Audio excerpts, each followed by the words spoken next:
Olá, alunos! Tudo bem com vocês? Eu sou o professor Otto de Geografia e hoje vamos fazer o estudo de caso EF06-GE03b, que trata das camadas da atmosfera do planeta Terra, bem como a sua relação com a circulação global da atmosfera e também os seus padrões climáticos.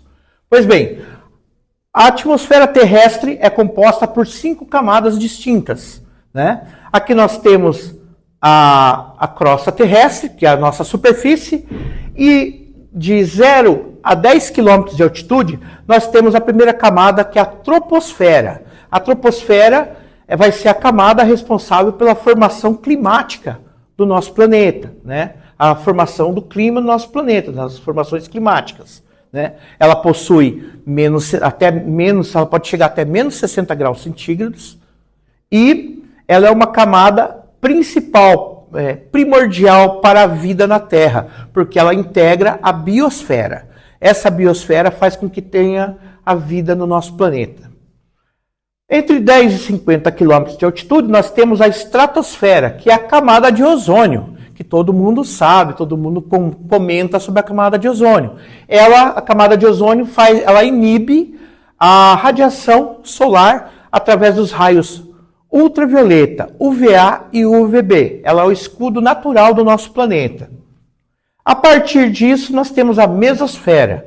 A mesosfera é onde se formam as nuvens nioctolucenes, né? Que são aquelas nuvens grandes, esparsas, e também são instalados os balões meteorológicos para medir com maior precisão as condições meteorológicas do nosso planeta, das nossas regiões do planeta.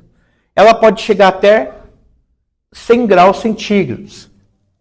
A partir disso, a partir de 80 km de altitude, nós já temos a camada termosfera. A termosfera, né, ela é famosa por receber as ondas de rádio, né, por a emissão das ondas de rádio para a nossa superfície.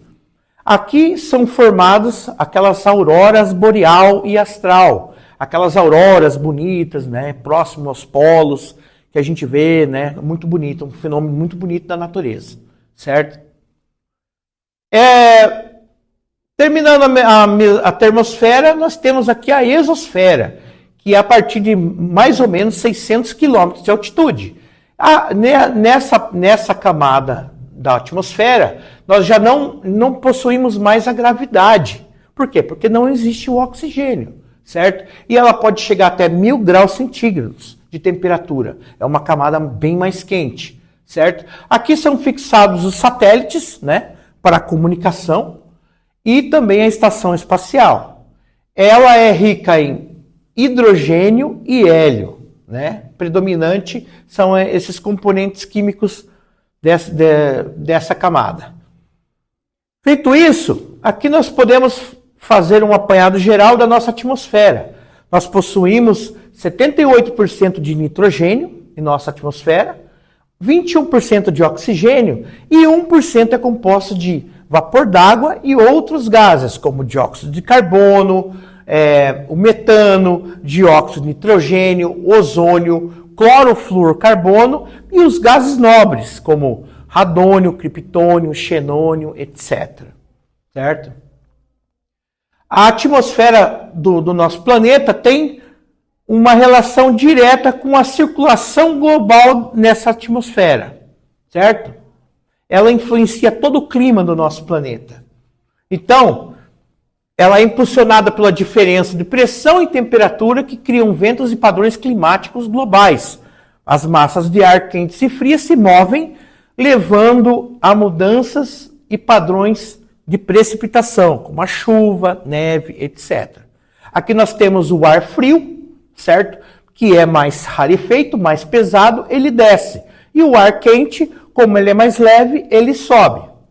Aqui nós temos também as zonas climáticas do planeta, né? Demonstrando aqui no globo terrestre. Aqui no meio nós temos a linha do Equador, né? Que é uma região que tem a maior incidência de raio solar no planeta. Portanto, as massas de ar são quentes e úmidas, né? Um exemplo disso é a nossa floresta amazônica, nossa Amazônia, certo? Aí nós temos as zonas temperadas, que estão entre as zonas polares, né, das regiões polares e os trópicos. Nós temos o trópico de Câncer e o trópico de Capricórnio. Também são regiões mais amenas, certo? E o clima é definido pelas 4 estações, bem definidas, bem certas, bem corretas, certo? Não tem oscilação entre esse clima aqui. A zona polar, como todo mundo sabe, nós possuímos o polo norte e o polo sul, certo? Então nós temos o polo norte e o polo sul, certo? Os 2 polos da Terra. Aqui, a incidência da radiação solar é menor. Portanto, aqui o clima vai ser os ventos mais frios e secos. Aqui predomina ventos frios, muito frios, a região muito fria e seca. E aqui há pouca precipitação, né? Partindo disso, das zonas climáticas, nós temos os padrões climáticos característicos de uma região como a temperatura, umidade e pressão, que a gente chama de TUP, certo? São formadas nas zonas climáticas e também por características do terreno, a sua topografia, né? Ou a sua geomorfologia, o seu terreno. Bom, na aula de hoje, né, falamos sobre as camadas da atmosfera e também as suas relações com a circulação geral da atmosfera e os padrões climáticos do nosso planeta. Até a próxima. Tchau, tchau.